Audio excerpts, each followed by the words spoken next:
Ladies and gentlemen, it's a great day in Stillwater, Oklahoma. Are you ready for Cowboys football?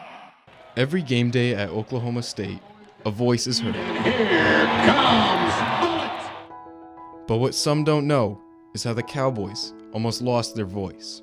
Larry Reece is the public address announcer and associate athletic director at Oklahoma State University. He came to Stillwater as a student and has been at OSU ever since. This is just a tremendous place. I mean, you talk about a place that feels comfortable, a place that immediately felt like my extended family. And then, when you go through a scare like I've had in the last year, you really realize how strong your OSU family is. For 4 months, Reece was ignoring what seemed to be a swollen lymph node on the left side of his neck. To get it checked out, he disguised a doctor's appointment as an annual physical.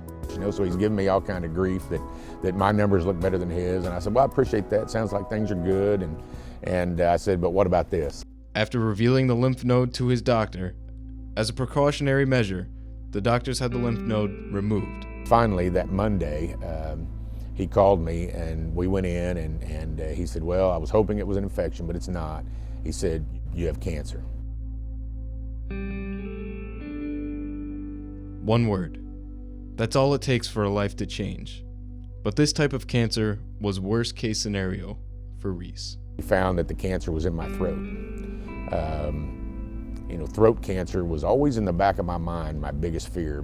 For 25 years, Reece had been a big part of OSU and needed the help of another OSU great. And that's Boone Pickens. What was your reaction to Larry's diagnosis? How can I help? I had access to the hospital. Larry had a problem, and so it was one telephone call, and, we go to work. Reece was receiving treatment from one of the top cancer centers in America at MD Anderson in Houston. And on the first day, nerves were high. Before my lead doctor came in, a nurse named Jancy from the Middle East, she's from India. She came in and she could just tell I was a little on edge, I think. I'm sure she has a sixth sense about that. And she grabbed my hand and she looked right in my eye and she goes, you will be healed.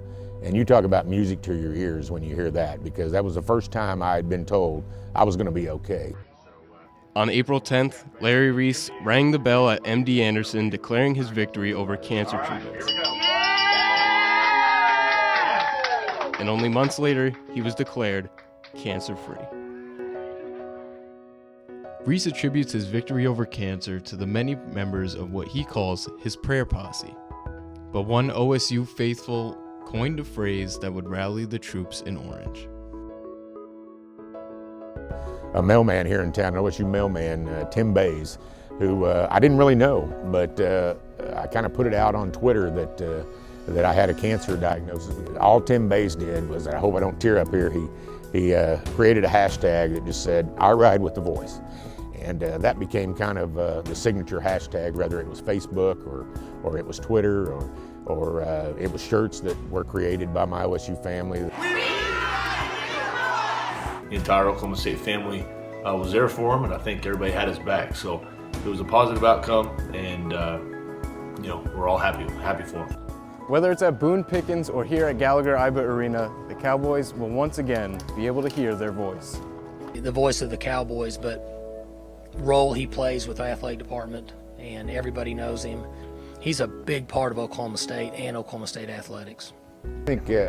I think having cancer just made me, I've always appreciated life and felt very lucky and blessed to be at Oklahoma State, to have a beautiful wife and a beautiful daughter. And I don't think I've taken life for granted, but I've really honed in on enjoying life and everything about life. And so walk around will be special for me this year. And anytime I see somebody in a I Ride with a Voice shirt or one of the wristbands, I thank them, because it still to this day means a lot to me and my family, and will always mean a lot to us.